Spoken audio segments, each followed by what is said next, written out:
Ketika saya lagi scroll Facebook Marketplace, lihat harga motor-motor bekas, tiba-tiba saya ada merasa yang aneh. Kenapa harga motor Honda bekasnya kok murah-murah banget? Bahkan harganya kayak nggak masuk akal. Yang mana Honda Beat tahun muda ada yang dijual dengan harga di bawah 5 juta. Dan Honda Vario tahun muda juga di bawah 10 juta rupiah. Namun kenapa bisa hal ini terjadi? Ternyata pas dilihat lebih lanjut, motor-motor tersebut adalah motor ST alias STNK only.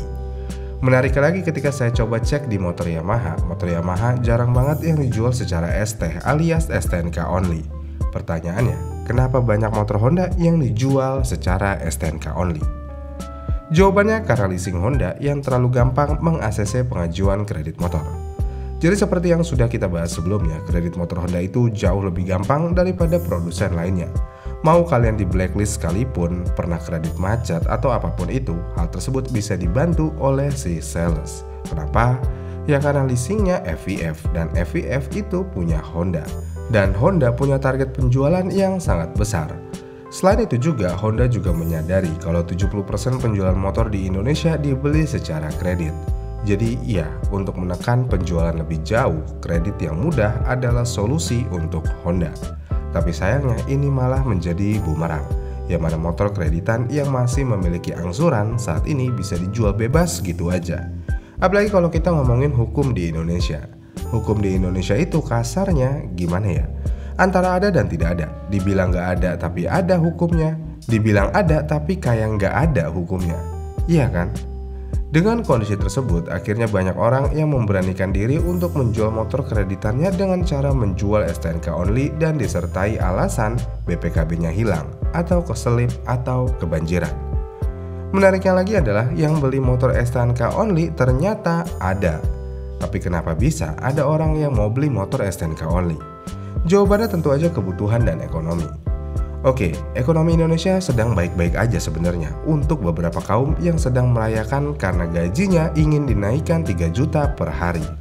Tapi untuk kaum lainnya, ekonomi Indonesia terasa lesu dan motor saat ini sudah menjadi kebutuhan utama. Namun, dengan kondisi yang seperti ini, harga motor malah semakin mahal setiap tahunnya. Honda Beat misalnya, harganya saat ini udah hampir 20 juta rupiah. Padahal 10 tahun lalu motor ini cuma di bawah 15 juta rupiah aja. Dengan kondisi seperti ini, tentu aja motor STNK only cukup menarik untuk beberapa pihak.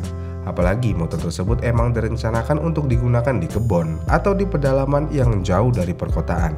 Yang berarti juga motor tersebut tidak akan bisa terlacak oleh siapapun, bahkan dengan Eagle Eye sekalipun.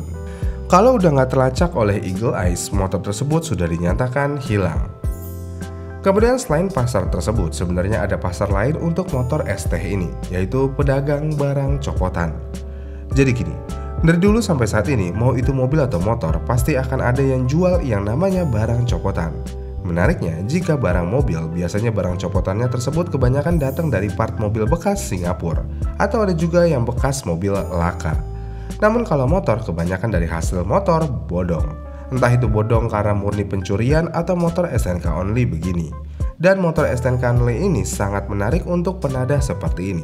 Kasarnya, dengan modal 3 jutaan dapat Honda Beat tahun muda. Mereka bisa mempretelin semua isiannya dan sisain rangkanya doang. Oknum tersebut bisa langsung cuan hampir 2 kali lipatnya. Apalagi kalau kondisinya masih bagus banget. Kasarnya, sok depannya aja kalau masih mulus banget dan bagus dan hidup, dijual 400-500 ribu aja cepat lakunya. Belum bodinya, belum isian mesin, belum isian CVT dan lainnya. Cuannya pasti bakal berkali-kali lipat. Dengan adanya 2 pasar ini aja, ini tentu aja menjadikan pasar STNK only cukup besar sebenarnya. Makanya nggak heran, ada aja orang yang berani jual motor STNK only. Apalagi kalau kita ngomongin hukum di jalan raya Indonesia semenjak ada ETLE ini. Petugas yang biasa mengatur lalu lintas jadi jarang kelihatan di jalan. Motor STNK only mau dijepret kamera 1000 kali pun ya cuek-cuek aja, karena nggak ngaruh kemana-mana. Kenapa? Ya karena itu motor udah pasti nggak bisa bayar pajak. Dan kemungkinan besar nomornya juga udah pakai nomor palsu supaya bebas dari mata elang. Kasarnya lagi nih ya, membeli motor STNK only hampir bisa dipastikan aman jika digunakan di Indonesia. Kalau ketangkep ya paling cuma motornya doang diambil, orangnya pulang jalan kaki. Iya kan? Ya ini adalah hal yang cukup miris sebenarnya, tapi itu kenyataannya. Apalagi kalau kita melihat fenomena motor moge banyak yang bodong tapi masih bisa dijual beli secara bebas di marketplace dengan nama NP alias no paper. Ini tentu aja membuat sebagian orang berpikir lebih jauh lagi. Kalau motor gede bodong aja bisa bebas dipakai dan dijual dibelikan. Kenapa kalau motor kecil harus takut? Apalagi ini adalah motor Honda yang notabene motor paling laku di Indonesia. Ciri-ciri fisik hampir nggak ada sama sekali. Tinggal ganti plat nomor, selesai. Dengan pemikiran seperti itu, akhirnya ya bertebaran motor STNK only.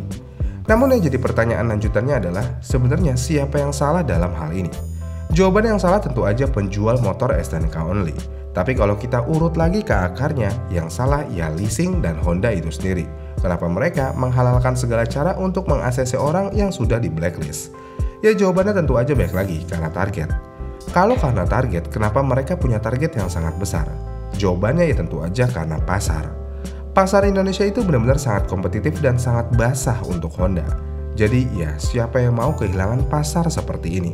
Sepertinya Honda tidak memiliki pasar sebasah seperti di Indonesia. Keluarin motor apa aja, kemungkinan besar hampir pasti laku. Mau ada kasus apapun, motor mereka tetap aja laku. Ya, semua ini bisa terjadi karena pasar Indonesia sangatlah basah untuk Honda.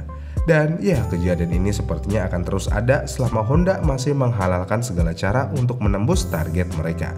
Tapi ada satu hal yang perlu diurusin di sini. Menjual motor STNK only memang cukup menarik untuk sebagian orang, karena itu bisa menjadi fast money. Namun ada satu hal yang harus dipahami. Jika kalian tertangkap tangan sedang menjual atau membeli motor STNK only, tentu aja kalian akan kena pasal.